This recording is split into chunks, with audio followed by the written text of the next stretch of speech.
ഓം ശ്രീ സായിറാം. ഭഗവാന്റെ പാദങ്ങളിൽ ശതകോടി പ്രണാമം. ഭഗവാൻ ശ്രീ സത്യസായി ബാബയുടെ രാമകഥ രസവാഹിനി. അധ്യായം 2. ചക്രവർത്തി വംശം. കുറ്റമറ്റ പരിശുദ്ധമായ സൂര്യവംശത്തിൽ അതിപ്രബലനും അതിപ്രശസ്തനും ആയുധശക്തിയിൽ അദ്വിതീയനും പ്രജകളുടെ പരമമായ സ്നേഹാദരങ്ങൾക്ക് പ്രാത്രീഭൂതനുമായ ഖഡ്വാങ്കൻ എന്നൊരു രാജാവ് ജനിച്ചു. തൻ്റെ അധീനത്തിലുള്ള പ്രജകൾക്കെല്ലാം ഏറ്റവും ആനന്ദവും ക്ഷേമവും നൽകിക്കൊണ്ടാണ് അദ്ദേഹം ഭരണം നടത്തിയത്. പ്രജകൾ അദ്ദേഹത്തെ പ്രത്യക്ഷ ദൈവത്തെ എന്ന പോലെ ബഹുമാനിച്ചു. അദ്ദേഹത്തിന് ഒരൊറ്റ മകനേ ഉണ്ടായിരുന്നുള്ളൂ, ദിലീപൻ. ജ്ഞാനത്തിൻ്റെയും നന്മയുടെയും പ്രഭാവത്തിൽ തിളങ്ങിക്കൊണ്ട് രാജകുമാരൻ വളർന്നു വന്നു. ജനങ്ങളെ പരിപാലിക്കുകയും നയിക്കുകയും ചെയ്യുന്ന വിഷയത്തിലുള്ള ആനന്ദവും അവകാശവും അവൻ അച്ഛനുമായി പങ്കിട്ടു. പ്രജകളുടെ സന്തോഷവും സങ്കടവും നേരിട്ടറിയാനുള്ള വ്യഗ്രതയോടുകൂടി അദ്ദേഹം അവരുടെ ഇടയിൽ പെരുമാറി. അവരുടെ വേദനയും കഷ്ടപ്പാടുകളും എങ്ങനെ ഫലപ്രദമായി ദൂരീകരിക്കണമെന്ന് ചിന്തിച്ചുകൊണ്ട് കുമാരൻ അവരുമായി ഇടപഴകി. തൻ്റെ മകൻ സദ്ഗുണസമ്പന്നനും വിദ്വാനും വിവേകിയും ദീർഘകായനും ശക്തനുമായി വളർന്നു വരുന്നത് കണ്ട് രാജാവ് സന്തോഷിച്ചു. അദ്ദേഹം പുത്രനായി വധുവിനെ തിരക്കി തുടങ്ങി. മകൻ്റെ വിവാഹശേഷം ഭരണത്തിൻ്റെ ഏതാനും ഭാഗം അവനിൽ സമർപ്പിക്കുകയായിരുന്നു ഉദ്ദേശം. രാജകുമാരന് സർവ്വതാ അനുരൂപയായ ഒരു വധുവിനെ കണ്ടെത്താൻ അദ്ദേഹം പല രാജകുടുംബങ്ങളിലും അന്വേഷണം നടത്തി. ഒടുവിൽ മഗധ രാജകുമാരിയായ സുദേഷിനെയാണ് തിരഞ്ഞെടുത്തത്. പ്രജകളും രാജകുടുംബവും യോജിച്ച് വിവാഹം ഏറ്റവും ഭംഗിയായി നടത്തി. സ്ത്രീ ഗുണങ്ങളെല്ലാം തികഞ്ഞ രാജകുമാരിയായിരുന്നു സുദക്ഷിണ.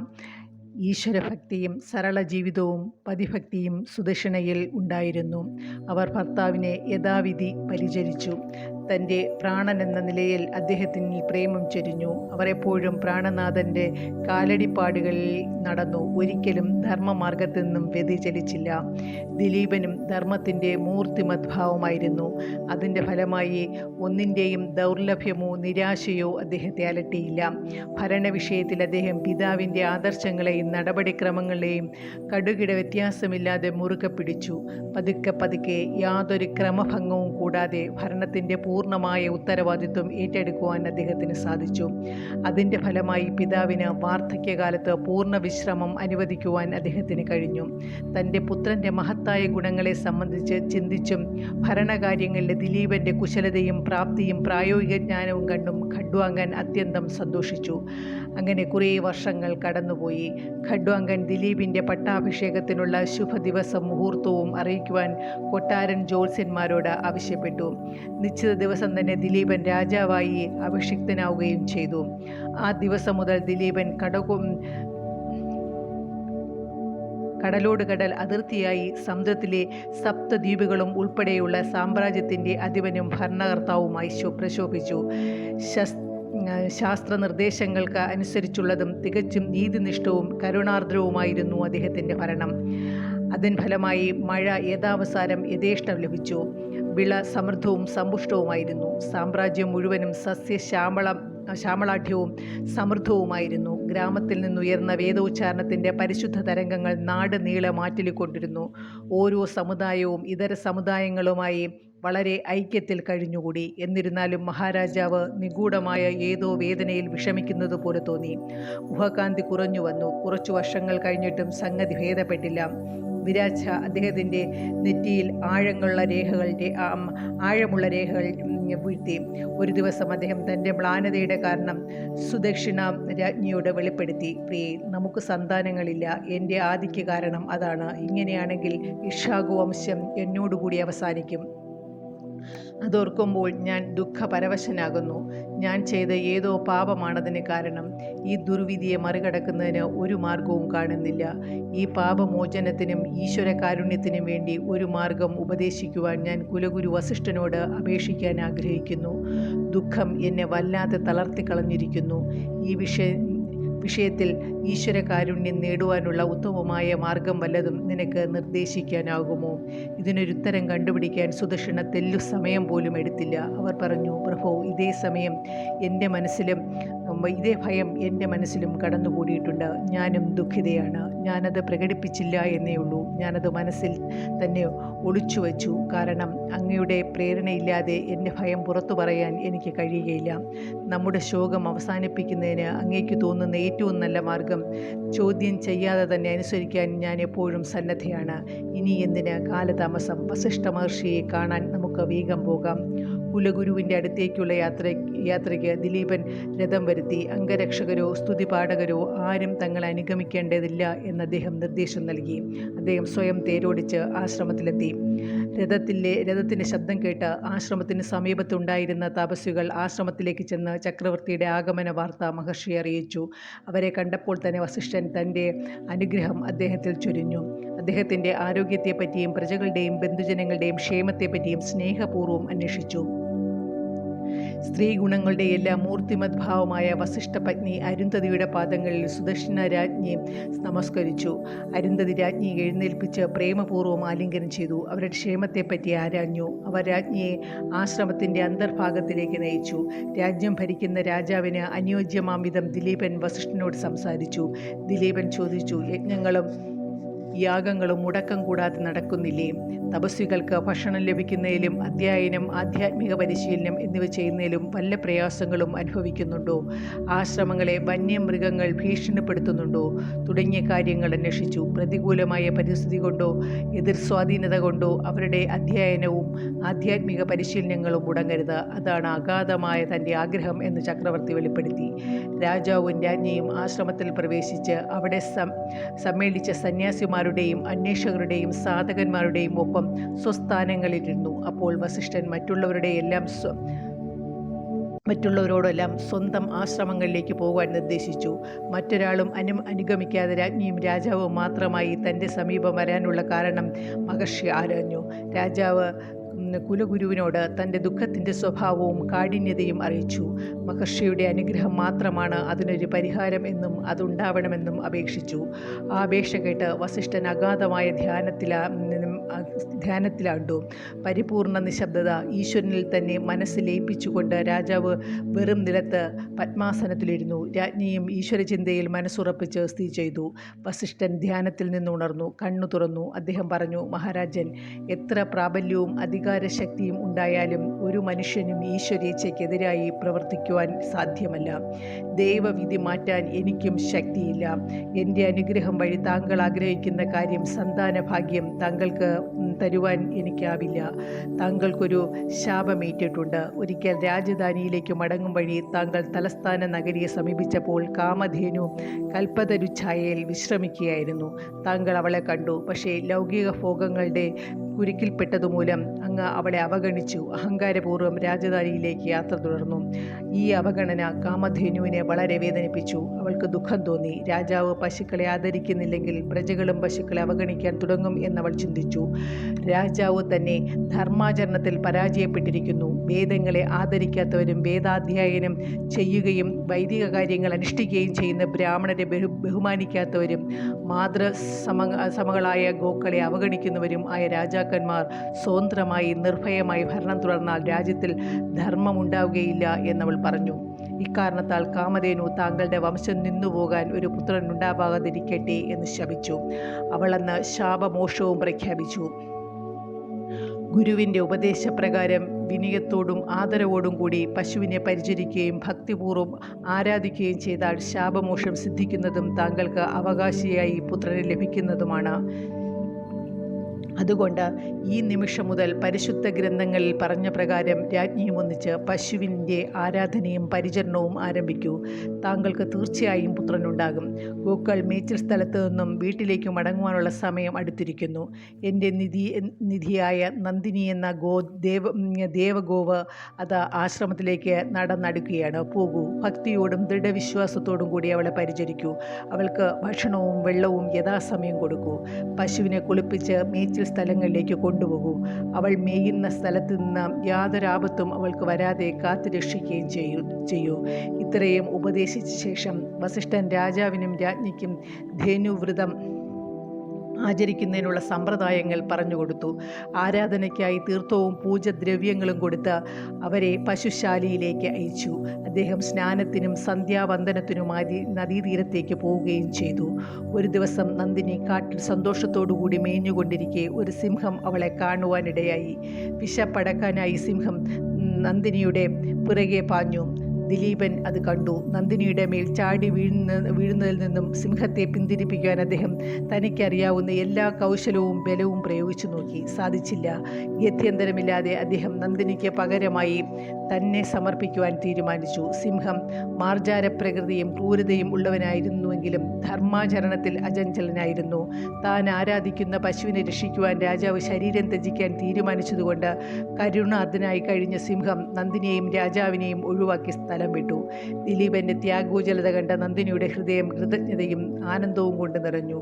അവൾ പറഞ്ഞു, രാജാവേ, ഈ നിമിഷം താങ്കൾക്ക് ശാപമോക്ഷം നേടിയിരിക്കുന്നു. ഇതുവരെ വെച്ച ശാപവും ഒഴിഞ്ഞിരിക്കുന്നു. താങ്കൾക്കൊരു പുത്രനുണ്ടാകും. അവൻ ലോകാധിപത്യം നേടും. അവൻ ധർമ്മം ആചരിക്കും, തത്വം പ്രചരിപ്പിക്കും. ഭൂമിയിലും സ്വർഗത്തിലും അവന് യശോലാഭം ഉണ്ടാകും. രാജവംശത്തിൻ്റെ പ്രശസ്തി വർദ്ധിപ്പിക്കും. മാത്രമല്ല, ഇക്ഷാകു വംശം നിലനിൽക്കും. ആ വംശത്തിൽ ഒരു ദിവസം ഭഗവാൻ ശ്രീനാരായണൻ അവതരിക്കും. ഈ പുത്രൻ കാലവിളംബന ജനിക്കട്ടെ. നന്ദിനി രാജാവിനെ അനുഗ്രഹിച്ചു. രാജാവിനാൽ അനുഗതയായ ആ ദേവഗോവ് വസിഷ്ഠൻ്റെ ആശ്രമത്തിലേക്ക് മടങ്ങുകയും ചെയ്തു. വസിഷ്ഠ മഹർഷിയോട് ഒന്നും പറയേണ്ടി വന്നില്ല. അദ്ദേഹം എല്ലാം അറിഞ്ഞിരിക്കുന്നു. രാജാവിൻ്റെയും രാജ്ഞിയുടെയും മുഖം കണ്ടതോടുകൂടി അവരുടെ അഭിലാഷം നിറവേറ്റപ്പെട്ടുവെന്ന് അദ്ദേഹം മനസ്സിലാക്കി. അതിനാൽ അദ്ദേഹം അവരെ അനുഗ്രഹിച്ചു. നഗരത്തിലേക്ക് മടങ്ങുവാൻ അനുവദിക്കുകയും ചെയ്തു. ദിലീപനും സുദർശന രാജ്ഞിയും ദീർഘദണ്ഡ നമസ്കാരം ചെയ്തു. സംഭവങ്ങൾ അനുകൂലമായി കലാശിച്ചതിൽ മനം നിറയെ സന്തോഷത്തോടുകൂടി അവർ രാജധാനിയിലേക്ക് മടങ്ങി. നന്ദിനിയുടെ അനുഗ്രഹം ഫലിച്ചു. രാജ്ഞി ഗർഭിണിയായി.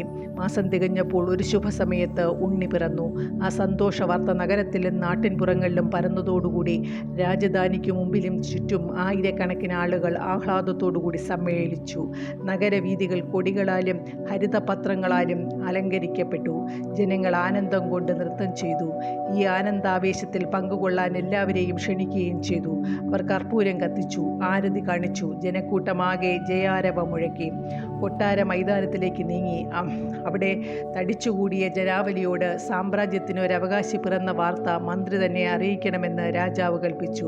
മന്ത്രി അങ്ങനെ ചെയ്തപ്പോഴുണ്ടായ ആഹ്ലാദത്തള്ളൽ ആകാശം ഭേദിച്ചു. കരഘോഷം ഉച്ചത്തിൽ ദീർഘനേരത്തോളം ഉണ്ടായി. ഒരു തെരുവീതിയിൽ നിന്നും മറ്റൊന്നിലേക്ക് ജയശബ്ദം മാറ്റൊലിക്കൊണ്ടു. ജനക്കൂട്ടം പിരിഞ്ഞു പോകാൻ വളരെ സമയമെടുത്തു. 10-ാം ദിവസം രാജാവ് ഗുരുവിനെ ക്ഷണിച്ചു വരുത്തി. ശിശുവിൻ്റെ നാമകരണ കർമ്മം ചെയ്യിച്ചു.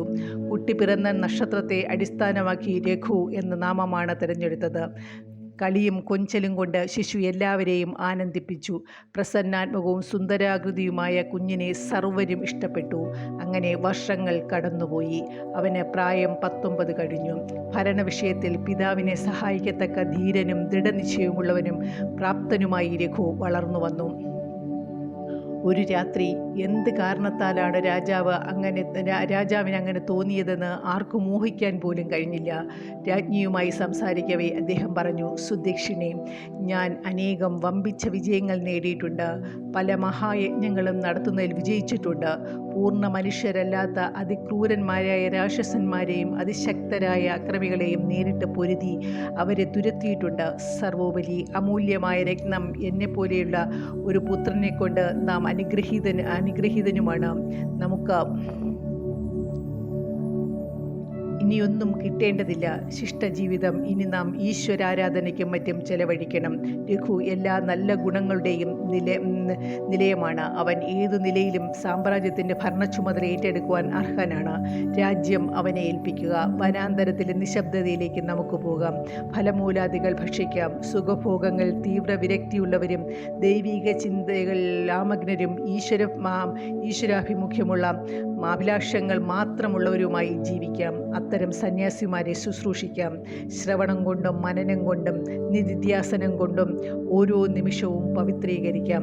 തമോ ഗുണങ്ങളെ അടിസ്ഥാനമാക്കിയുള്ള മന്ദതയ്ക്ക് നാം ഒരു നിമിഷം പോലും ഇനി കീഴടങ്ങിക്കൂടാ. ഈ തീരുമാനത്തോടെ അവർ രാത്രി വിശ്രമിച്ചു. പ്രഭാതമായപ്പോൾ മന്ത്രിമാരെ തൻ്റെ സന്നിധിയിലേക്ക് വിളിച്ചു വരുത്തി. രാജകുമാരൻ്റെ പട്ടാഭിഷേകത്തിനും വിവാഹത്തിനും വേണ്ട എല്ലാ ഒരുക്കങ്ങളും ചെയ്യുവാൻ നിർദ്ദേശം നൽകി. പൂർണ്ണമായ ത്യാഗമനോഭാവത്തോടുകൂടി അദ്ദേഹം രാജ്ഞിയോട് അവരുടെ ആഗ്രഹം എന്ത് എന്നാരാഞ്ഞു. അവർ ആനന്ദത്താലും കൃതജ്ഞതയാലും കണ്ണുനീർ പൊഴിച്ചു പറഞ്ഞു, നാഥ, എനിക്ക് ഇതിലപ്പുറം എന്തൊരു മഹാഭാഗ്യമാണ് ലഭിക്കേണ്ടത്. ഞാൻ അങ്ങയുടെ ആജ്ഞ അനുസരിക്കേണ്ടവളാണ്. അങ്ങയുടെ തീരുമാനത്തോടുകൂടി നമുക്ക് മുന്നോട്ട് പോകാം. അവരുടെ ഉത്സാഹത്തള്ളലും പൂർണ്ണ സമ്മതത്തോടു കൂടിയുള്ള സ്വീകരണവും ചക്രവർത്തിയുടെ തീരുമാനത്തെ കൂടുതൽ ബലപ്പെടുത്തി. ദിലീപൻ മന്ത്രിമാരെയും പണ്ഡിതന്മാരെയും ഋഷിമാരെയും ക്ഷണിച്ചു വരുത്തി. തൻ്റെ തീരുമാനം അവരെ അറിയിച്ചു. അവർ അതിന് ഹൃദയപൂർവമായ സമ്മതം നൽകി. 2 കാര്യങ്ങളിൽ ഏറ്റവും ആഘോഷമായി നടത്തപ്പെട്ടു. അനന്തരം പിതാവ് രാജകുമാരന് ഭരണ വിഷയത്തിൽ വിലപ്പെട്ട ഉപദേശങ്ങൾ നൽകി. വേദാധ്യയനം പുഷ്ടിപ്പെടുത്തുന്നതിൻ്റെയും വൈദിക കാര്യങ്ങൾ അഗാധമായ ജ്ഞാനം നേടിയതിനുള്ള വിദ്വാൻമാരെ സംരക്ഷിക്കുന്നതിൻ്റെയും ജനകീയ പുരോഗതി ത്വരിതപ്പെടുത്തുന്ന നിയമങ്ങൾ നിർമ്മിക്കുന്നതിൻ്റെയും ആവശ്യകത ഊന്നിപ്പറയുകയുണ്ടായി. ഇതിനുശേഷം അദ്ദേഹം രാജ്ഞിയോടുകൂടി ഈശ്വര കാരുണ്യം നേടുന്നതിന് വേണ്ടി വനത്തിലേക്ക് പുറപ്പെട്ടു. ആ ദിവസം മുതൽ രഘുചക്രവർത്തി ഭരണമേറ്റു. പണ്ഡിതന്മാർ നൽകിയ ആ നിർദ്ദേശങ്ങൾ സ്വീകരിച്ചു. 2 ഉദ്ദേശ്യങ്ങൾ മുൻനിർത്തിയായിരുന്നു ഭരണം. 1 പ്രജകളുടെ സുഖക്ഷേമങ്ങൾ, 2 ധാർമ്മിക ജീവിതത്തിൻ്റെ അഭിവൃദ്ധി. ഈ 2 കാര്യങ്ങളും ശ്വാസം പോലെ പ്രധാനമാണ് എന്ന് അദ്ദേഹം വിശ്വസിച്ചു. അവ അദ്ദേഹം സർവ്വദാ അനുസ്മരിച്ചു. മന്ത്രിമാർ ഈ മാർഗം അവലംബിക്കുവാനും അദ്ദേഹം വളരെ ശ്രദ്ധിച്ചു. ചെറുപ്പമാണെങ്കിലും രഘു സദ്ഗുണസമ്പന്നനായിരുന്നു. ഏതു പ്രശ്നവും എത്ര സങ്കീർണമായാലും അദ്ദേഹം അതിവേഗം മനസ്സിലാക്കുകയും പരിഹാരം കണ്ടെത്തുകയും ചെയ്തിരുന്നു. അദ്ദേഹം പ്രജകളെ സന്തുഷ്ടരും സംതൃപ്തരുമാക്കി. ദുർവൃത്തരായ രാജാക്കന്മാരെ കഠിനമായി നേരിട്ടു. സമാധാനപരമായും നയതന്ത്രങ്ങൾ മൂലവും അല്ലെങ്കിൽ ചെറിയ സൈന്യത്തെ അയച്ചും അതിന് വഴിയിടങ്ങൾ പടക്കളത്തിൽ വെച്ച് പരാജയപ്പെടുത്തിയും അവരെ സ്വാധീനത്തിൽ കൊണ്ടുവന്നു. ജനങ്ങളുടെ ക്ഷേമാശ്ചര്യങ്ങൾ ഉറപ്പുവരുത്തുന്നത് വേദസംസ്കാരത്തിൻ്റെ പുരോഗതിക്ക് പര്യാപ്തവുമായ പ്രവർത്തനങ്ങളിൽ അദ്ദേഹം ഏർപ്പെട്ടു. ആപാലവൃദ്ധം ജനങ്ങൾ അദ്ദേഹത്തിൻ്റെ ഭരണത്തെ പുകഴ്ത്തി. കായിക ശക്തിയിലും ധീരതയിലും നീതിനിഷ്ഠയിലും ദയാലുത്വത്തിലും അദ്ദേഹം പലപ്പോഴും പിതാവിനെ അതിശയിക്കുന്നതായി പ്രജകൾ പറഞ്ഞു. താൻ വഹിക്കുന്ന സ്ഥാനത്തിന് അനശ്വരമായ പ്രാധാന്യം അദ്ദേഹം കൈവരുത്തി എന്നെല്ലാവരും അഭിപ്രായപ്പെട്ടു. വനത്തിൽ തപശ്ചര്യയിൽ ഏർപ്പെട്ടിട്ടുള്ള തപസ്വികളുടെ രക്ഷണത്തിലും ക്ഷേമത്തിലും രഘു പ്രത്യേകം ശ്രദ്ധ കാണിച്ചു. അവർക്ക് വന്യജന്തുക്കളിൽ നിന്നും യാതൊരു ഉപദ്രവവും നേരിടാതിരിക്കാൻ ആവശ്യമായ എല്ലാ നടപടികളും അദ്ദേഹം തന്നെ സ്വീകരിച്ചു. അതിൻ്റെ എല്ലാ ഫലമായി തപസ്വികളുടെ അനുഗ്രഹവും കാരുണ്യവും അദ്ദേഹത്തിന് നിർലോഭം ലഭിച്ചു. ഒരു ദിവസം വരതന്തുവിൻ്റെ ശിഷ്യനും താപസ വിദ്യാർത്ഥിയുമായ കൗൾസു വിദ്യാഭ്യാസം പൂർത്തിയാക്കിയ ശേഷം കൊട്ടാരത്തിലെത്തി. ഗുരുദക്ഷിണ കൊടുക്കാനായി തന്നെ സഹായിക്കണമെന്ന് ആ യുവാവ് അഭ്യർത്ഥിച്ചു. അതിനാവശ്യമായ ധനം രഘു യുവതാപസ്വന് നൽകി. തനിക്ക് ലഭിച്ച തുക വളരെ ശുദ്ധമായതാണെന്നതിൽ കൗൾസു വളരെ സന്തോഷിച്ചു. ജനങ്ങൾക്ക് ഒരു ദ്രോഹവും ചെയ്യാതെ അവരിൽ നിന്നും പിരിച്ചെടുത്തതായിരുന്നു ആ പണം. അതത്രയും അവർ സന്തോഷത്തോടും കൃതജ്ഞതയോടും കൂടി കൊടുത്തതായിരുന്നു. ആവശ്യമായ സംഖ്യയില്ലാതെ ഒരു ചെറു നാണയം പോലും കൂടുതൽ രഘു ജനങ്ങളിൽ നിന്ന് പിരിച്ചെടുത്തിരുന്നില്ല. കാരണം അദ്ദേഹം എപ്പോഴും ദൈവകോപത്തെ ഭയപ്പെട്ടിരുന്നു. വളരെ സ്നേഹത്തോടും പരിഗണനയോടും കൂടിയാണ് പണം കൗൾസുവിന് കൊടുത്തത്. അതിൻ്റെ ഫലമായി കൗൾസുവിന് അതിരറ്റ ആനന്ദവും നന്ദിയും ഉണ്ടായി. അദ്ദേഹത്തിൻ്റെ ഹൃദയം നിറഞ്ഞിരുന്നു. ആ യുവ തപസ്വി രാജാവിനോട് സ്നേഹസ്മരണമായി പറഞ്ഞു, അങ്ങേക്ക് അടുത്തു തന്നെ ഒരു പുത്രനുണ്ടാവുവാൻ ഈശ്വരൻ അനുഗ്രഹിക്കട്ടെ. അവൻ ലോകപ്രശസ്തനായി തീരും. അനന്തരം അദ്ദേഹം രാജസന്നിധിയിൽ നിന്നും പോയി. ഈ യുവതാപസന്റെ അനുഗ്രഹത്താൽ 10 മാസങ്ങൾക്ക് ശേഷം രഘുവിന് ഒരു പുത്രൻ പിറന്നു. വൈരക്കല്ല് പോലെ വെട്ടിത്തിളങ്ങുന്ന ഒരു കുട്ടി. മതപരമായ ചടങ്ങുകളോടെ നാമകരണ കർമ്മം കൊട്ടാരത്തിലെ പുരോഹിതന്മാർ തന്നെ നിർവഹിച്ചു. അവന് അജൻ എന്ന് പേര് വിളിച്ചു. സുന്ദരനായിരുന്നു അജൻ. അവൻ വളരെ പ്രസരിപ്പുള്ള ബാലനായി വളർന്നു വന്നു. അജന് എല്ലാ കലകളിലും ശാസ്ത്രങ്ങളിലും പഠിക്കണം എന്ന ആഗ്രഹമുണ്ടായിരുന്നു. അങ്ങനെ ദക്ഷിണാശാലിയായ ആ രാജകുമാരൻ അവയിൽ ഓരോന്നിലും പ്രാവീണ്യനായി തീർന്നു. മഹാവിദ്വാനെന്നും സകല കലാവല്ലഭനുമെന്നുള്ള അവൻ്റെ പ്രശസ്തി നാടാകെ പരന്നു. പിതാവിനുണ്ടായ പോലെ പുത്രനിൽ ഭരണഭാരം അർപ്പിച്ചുകൊണ്ട് വനത്തിലേക്ക് മാറി ഈശ്വരധ്യാനത്തിൽ കഴിഞ്ഞുകൂടാനുള്ളൊരാഗ്രഹം രഘുവിനുമുണ്ടായി. പട്ടാഭിഷേകം എന്ന പേരിൽ ഭരണാധികാരം പുത്രന് കൈമാറ്റം ചെയ്യാനും സർവ്വതാ അനുരൂപയായ ഒരു രാജകുമാരിയുമായി അജൻ്റെ വിവാഹം നടത്തുവാനും ആവശ്യമായ ഒരുക്കങ്ങളെല്ലാം ചെയ്യാൻ ചക്രവർത്തി മന്ത്രിമാരോട് ആവശ്യപ്പെട്ടു. മഗധാധിപനായ ഭോജരാജാവിൻ്റെ ഭഗിനിയായ ഇന്ദുമതി എന്ന രാജകുമാരിയാണ് അജൻ്റെ ജീവിതസഖിയായി തിരഞ്ഞെടുക്കപ്പെട്ടത്. അജൻ്റെ ആരോഹണത്തിന് ശേഷം രാജാവും രാജ്ഞിയും വനത്തിൽ അവർ തയ്യാറാക്കിയ ആശ്രമത്തിലേക്ക് മാറി. തൻ്റെ പ്രേമവതിയായ സഹധർമ്മിണിയോടുകൂടി അജൻ തൻ്റെ ജ്ഞാനവും സഹാനുഭൂതിയും കൊണ്ട് പ്രജകളെ ഭക്ത്യാദരങ്ങൾ സമ്പാദിച്ചു. രഘു ഉദ്ദേശിച്ച രാജഭരണ നീതിയും മാർഗങ്ങളും അശേഷം തെറ്റിക്കാതെ അജൻ ഭരണകാര്യങ്ങൾ നിർവഹിച്ചു. താൻ മഗധയും അഗാധമായി സ്നേഹിക്കുന്ന ഇന്ദുമതിയുടെ പ്രതിഫലനവും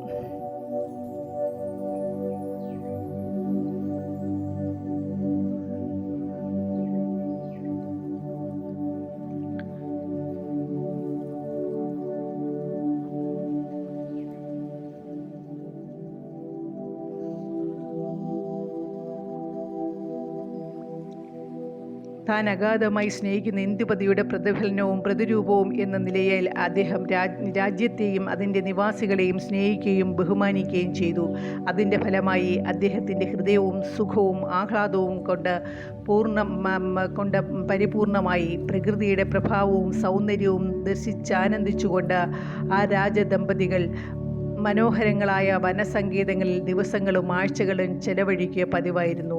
ഇതിനിടയിൽ രാജ്ഞി ഒരു പുത്രനെ പ്രസവിച്ചു. മാതാപിതാക്കൾ ആനന്ദത്തിൽ ആറാടി. അവർ ഈ വാർത്ത കുലഗുരുവായ വസിഷ്ഠനെ അറിയിച്ചു. ആ ശിശുവിന് ആവശ്യമായ ശൈശവ കർമ്മങ്ങൾ യഥാവിധി നിർവഹിക്കപ്പെട്ടു. അവന് ദശരഥൻ എന്ന് പേരിടുകയും ചെയ്തു. ദശരഥൻ ഓമനിയായി വളർന്നു. എല്ലാ ശക്തിയും ആനന്ദവും തന്നിൽ ആണെന്ന വിധം കുട്ടി കൈകാലുകൾ ഇളക്കിയും വീശിയും കളിച്ചു. ആ കൊച്ചുമിടുക്കൻ ആനന്ദമുണ്ട് വളരുകയും എല്ലാവർക്കും ആനന്ദം പ്രദാനം ചെയ്യാൻ ജീവിക്കുകയും ആണെന്ന് തോന്നി. ഒരു ദിവസം പ്രകൃതിയുടെ മടിത്തട്ടിൽ സുഖവിശ്രമം കൊള്ളുന്നതിനു വേണ്ടി പതിവ് പോലെ അജനും ഇന്ദുമതിയും വനത്തിലേക്ക് പോയി. അന്നത്തെ പ്രശാന്തതയും ഉദാത്തതയും മറ്റു ദിവസങ്ങളിലുള്ളതിനേക്കാൾ കൂടുതലായി അവരെ ആകർഷിച്ചു. അവർ മരത്തണലിലിരുന്ന് നർമ്മസല്ലാപത്തിലേർപ്പെട്ടു. പെട്ടെന്ന് വളരെ ശക്തിയോടെ ഗതിവേഗത്തോടെ കാറ്റടിച്ചു തുടങ്ങിയത്. അത് വർണ്ണനാതീതമായ ഒരു സൗരഭ്യം വഹിച്ചിരുന്നു. ദിവ്യ സംഗീതത്തിൻ്റെ വശീകരണ ശക്തിയുള്ള വികാരനിർഭരമായ സ്വരങ്ങൾ അവർക്ക് കേൾക്കാൻ കഴിഞ്ഞു. അവർ എഴുന്നേറ്റ് ഈ അസാധാരണമായ സിദ്ധികളുടെ ഉറവിടം അറിയാനായി നാലുപാടും അന്വേഷണം നടത്തി. തങ്ങളുടെ തലയ്ക്കുമീതെ വളരെ ഉയരത്തിൽ മേഘങ്ങൾക്കിടയിലൂടെ ബ്രഹ്മാവിൻ്റെ മാനസപുത്രനായ നാരദൻ എങ്ങോ തിരക്കിട്ടു പോകുന്നതായി കണ്ടു. അങ്ങനെ നോക്കി നിൽക്കെ മഹർഷി മൂർധാവിൽ ചൂടിയിരുന്ന പൂമാലയിൽ നിന്നും ഒരു പൂവ് കെട്ടഴിഞ്ഞ് കാറ്റിലുലഞ്ഞ് നേരെ ഇന്ദുമതിയുടെ ശിരോമധ്യത്തിൽ പതിച്ചു. ഇത് കണ്ട് അജൻ അത്ഭുതപ്പെട്ടു. പക്ഷേ ഉത്തരക്ഷണത്തിൽ രാജ്ഞി ബോധം കെട്ട് നിലത്തു വീണു. അപ്പോൾ തന്നെ അന്ത്യശ്വാസം വലിച്ചു. അദ്ദേഹം ഞെട്ടിപ്പോയി. പ്രാണപ്രേയസിയുടെ മരണം രാജാവിന് അടക്കുവാനാവാത്ത ദുഃഖമുണ്ടാക്കി. അദ്ദേഹത്തിൻ്റെ വിലാപം വനാന്തരത്തെ ആദ്യന്ത്യം പിടിച്ചുകുലക്കി. സഹാനുഭൂതിയിൽ ഭൂമി കുലുങ്ങി. വൃക്ഷങ്ങളെല്ലാം രാജാവിൻ്റെ ഹൃദയം നിറഞ്ഞ് വഴിഞ്ഞൊഴുകിയ ദുഃഖം കണ്ട് നിശ്ചലരായി നിന്നു. അജൻ്റെ വാവിട്ട വിലാപം നാരദൻ കേട്ടു. ആ ദുഃഖത്തിൻ രാജാവിനെ സമാശ്വസിപ്പിക്കുന്നതിനായി അദ്ദേഹം ഭൂമിയിലേക്ക് ഇറങ്ങി വന്നു. അദ്ദേഹം പറഞ്ഞു, രാജാവേ, മരണം വന്നുപെട്ടാൽ വ്യസനം കൊണ്ടൊരു ഫലവുമില്ല. ജനന മരണങ്ങൾക്ക് അധീനമാണ് ശരീരം. ജനനം എങ്ങനെ വരുന്നുവോ അങ്ങനെ മരണവും വരുന്നു. അവ എന്തിന് സംഭവിക്കുന്നുവെന്ന അന്വേഷണത്തിലുള്ള ശ്രമം ഭ്രാന്തവൃത്തിയാണ്. ഈശ്വരൻ്റെ പ്രവൃത്തികൾ കാര്യകാരണ ശൃംഖലയ്ക്ക് അതീതമാണ്. അതിൻ്റെ കാരണം സാധാരണ ബുദ്ധിക്ക് മനസ്സിലാവുകയില്ല. അവരുടെ ആലോചന ശക്തിക്ക് എത്തുവാൻ കഴിയുന്നിടത്തോളം അവർ കാരണങ്ങളെ ഊഹിച്ചെടുക്കുന്നു. തൻ്റെ പരിധിക്കപ്പുറത്തുള്ള ഒരു വസ്തുവിനെപ്പറ്റി ബുദ്ധിക്ക് എങ്ങനെ മനസ്സിലാക്കാൻ കഴിയും? ശരീരികൾക്ക് മരണം അനിവാര്യമാണ്. എന്നിരുന്നാലും ഇന്ദുമതിയുടെ മരണം അസാധാരണമായ വിധം പ്രകമ്പനം കൊള്ളിക്കുന്ന സംഭവമാകിയാൽ അതിൻ്റെ കാരണം താങ്കളോട് പറയാം. നാരദൻ അജനെ അടുത്തു വിളിച്ചു തുടർന്നു, കേൾക്കൂ. പണ്ട് തൃണബന്ധു എന്നൊരു മഹർഷി കഠിന തപസ് അനുഷ്ഠിച്ചു തുടങ്ങി. മഹർഷിയുടെ സിദ്ധികളുടെയും സമചിത്തതയുടെ അഗാധതയും പരിശോധിക്കണമെന്ന് ദേവേന്ദ്രന് തോന്നി. അദ്ദേഹം മഹർഷിയുടെ ഐന്ദ്രിക ലോകത്തിലേക്ക് ആകർഷിക്കുവാനായി വശീകരണ കലയിൽ അതിസമർത്ഥയായ ഹരിണി എന്ന അപ്സരസിനെ വിട്ടു. പക്ഷേ അവളുടെ യാതൊരു തന്ത്രവും മഹർഷിയോട് ഫലിച്ചില്ല. അദ്ദേഹത്തിൽ ഒരു മാറ്റവും വരുത്തുവാൻ അവൾക്ക് കഴിഞ്ഞില്ല. അദ്ദേഹം കണ്ണു തുറന്ന് ഹരിണിയോട് പറഞ്ഞു, നീയൊരു സാധാരണ സ്ത്രീയായി തോന്നുന്നില്ലല്ലോ. ഒരു പക്ഷേ നീയൊരു ദേവസ്ത്രീയായിരിക്കാം. ശരി, നീ ആരായാലും ഒരു ഹീനകാര്യം ചെയ്യാൻ ഒരുങ്ങിയതിന് ഉചിതമായ ശിക്ഷ അനുഭവിച്ചേ തീരൂ. നീ സ്വർഗത്തിൽ നിന്നും അധപ്പതിച്ച് മനുഷ്യ സ്ത്രീയായി ജനിക്കൂ. ശപിച്ച ശേഷം മഹർഷി വീണ്ടും കണ്ണടച്ച് ധ്യാനനിരതരായി. ഹരിണി ഭയപ്പെട്ടു, ഉറച്ചു. പശ്ചാത്താപാശ്രുക്കൾ പൊടിച്ചു. തന്നെ മാപ്പാക്കണമെന്നും സ്വർഗത്തിൽ നിന്നും തന്നെ നിഷ്കാസനം ചെയ്യാനുള്ള തീരുമാനം മാറ്റണമെന്നും ശാപമോക്ഷം തരണമെന്നും താണു കേണപേക്ഷിച്ചു. ഹൃദയഭേദകമായ ഈ അപേക്ഷ കേട്ടപ്പോൾ മഹർഷിയുടെ കോപം അല്പം കുറഞ്ഞു. അദ്ദേഹം പറഞ്ഞു, ഹേ അബലേ, ഉച്ചരിച്ചു കഴിഞ്ഞ ശാപോക്തികൾ തിരിച്ചെടുക്കുവാൻ എനിക്ക് സാധ്യമല്ല. പക്ഷേ നീ ശാപമുക്തയാവുന്ന ഒരു സന്ദർഭം ഞാൻ സൂചിപ്പിക്കാം, കേൾക്കൂ. സ്വർഗത്തിൽ നിന്ന് ഒരു പുഷ്പം നിന്റെ ശിരസിൽ പതിക്കുന്ന സമയത്ത് നിന്റെ മർത്യ ശരീരം വീഴും. നിനക്കപ്പോൾ സ്വർഗത്തിലേക്ക് മടങ്ങാം. ആ ദേവ്യ സ്ത്രീയാണ് ഇന്ദുമതി. അവൾ ഇന്ന് മോചിപ്പിക്കപ്പെട്ടിരിക്കുന്നു. ഞാൻ ധരിച്ച മാലയിൽ നിന്നും ഒരു പുഷ്പം ഊർന്ന് അവളുടെ തലയിൽ പതിച്ചപ്പോൾ അവൾ ശാപമുക്തയായി. ഇതിനെപ്പറ്റി എന്തിനു ദുഃഖിക്കണം? അതുകൊണ്ട് ഒരു പ്രയോജനവുമില്ല. രാജാവിൻ്റെ ധർമ്മങ്ങളെപ്പറ്റിയും ഉത്തരവാദിത്വങ്ങളെപ്പറ്റിയും നാരദൻ സംസാരിച്ചു. ജീവൻ്റെ ക്ഷണിക പ്രകൃതിയെപ്പറ്റിയും ജനിച്ച ജീവികളുടെ എല്ലാം അവസാന വിധിയായ മരണത്തിൻ്റെ രഹസ്യഭാവത്തെപ്പറ്റിയും അദ്ദേഹം വിവരിച്ചു. അനന്തരം നാരദർ ആകാശമാർഗേണ യാത്ര തുടർന്നു. പ്രിയതമയെ രക്ഷിക്കുവാൻ കഴിയാതെ അജൻ അവരുടെ ശവസംസ്കാര കർമ്മങ്ങളെല്ലാം ചെയ്ത് തലസ്ഥാന നഗരിയിലെത്തി. അദ്ദേഹത്തിന് താങ്ങാനാവാത്ത ദുഃഖമുണ്ടായിരുന്നു. അസ്വസ്ഥമായി അദ്ദേഹത്തിൻ്റെ ഹൃദയത്തിന് തെല്ലെങ്കിലും ആശ്വാസം നൽകുവാനും ജീവിതം തുറന്നു പോകാനുമുള്ള ഇച്ഛ അദ്ദേഹത്തിൽ ഉണ്ടാക്കുവാനും ദശരഥന് മാത്രമേ കഴിഞ്ഞുള്ളൂ. ചക്രവർത്തി ദിവസങ്ങൾ ശോകമൂകമായി തള്ളി നീക്കി. അപ്പോഴേക്കും ദശരഥൻ പ്രായപൂർത്തിയായ യുവാവായി കഴിഞ്ഞിരുന്നു. അതിനാൽ രാജാവ് രാജ്യം അദ്ദേഹത്തിന് നൽകി. അനശന വ്രതം ആചരിക്കുവാനുള്ള ദൃഢനിശ്ചയത്തോടുകൂടി സരയൂ നദീതീരത്തിൽ കഴിച്ചുകൂട്ടി. ജീവിതം നിലനിർത്തുവാനുള്ള ആഹാരം സ്വയം നിഷേധിച്ചുകൊണ്ട് അദ്ദേഹം ജീവിതം അവസാനിപ്പിച്ചു. ഈ വാർത്ത കേട്ട ഉടനെ ദശരഥൻ സരയൂ നദീതീരത്തിലേക്ക് കുതിച്ചു. പ്രിയ പിതാവിൻ്റെ ദേഹവിയോഗത്തിൽ വിലപിച്ചു. അദ്ദേഹം ശവസംസ്കാര സംബന്ധമായ എല്ലാ കർമ്മങ്ങളും യഥാവിധി നിർവഹിച്ചു. ഒരു വ്രതാചരണത്തിൽ കൂടിയാണ് പിതാവ് ജീവത്യാഗം ചെയ്തതെന്ന വസ്തുത അദ്ദേഹത്തിന് തെല്ലൊരാശ്വാസം നൽകുകയുണ്ടായി. അദ്ദേഹം ആ വസ്തുതയിൽ നിന്നും ശക്തി സമാഹരിച്ച് സർവ്വവിധത്തിലുള്ള കഴിവും ഉപയോഗിച്ച് ഭരണകർത്താവെന്ന നിലയിൽ തൻ്റെ ധർമ്മങ്ങൾ വീണ്ടും ആചരിച്ചു തുടങ്ങി. അതിൻ്റെ ഫലമായി ചുരുങ്ങിയ കാലത്തിനുള്ളിൽ ഉദയസൂര്യകിരണങ്ങളെ പോലെ അദ്ദേഹത്തിൻ്റെ കീർത്തി എല്ലാ ദിക്കുകളിലും പ്രശോഭിച്ചു. 10 രഥങ്ങളിൽ ഒന്നായി ബന്ധിച്ച് സവാരി ചെയ്യുവാൻ അദ്ദേഹത്തിൽ കണ്ട നിർഭീകരത്വവും കർമ്മകുശലതയും കാരണമായി ദശരഥൻ എന്ന പേർ അന്വർത്ഥമായി. സമകാലികരായ രാജാക്കന്മാർ അദ്ദേഹത്തിൻ്റെ പരാക്രമം ഭയന്ന് ദശരഥനോട് കൂറും ഭക്തിയും പ്രകടിപ്പിച്ചു. അതുല്യനായ വീരനും സദ്ഗുണങ്ങളുടെ ഉത്തമ മാതൃകയും സമുന്നതമായ രാജ്യതന്ത്രജ്ഞനും എന്ന് ദശരഥ ചക്രവർത്തിയെ ലോകം പുകഴ്ത്തി. സായിറാം.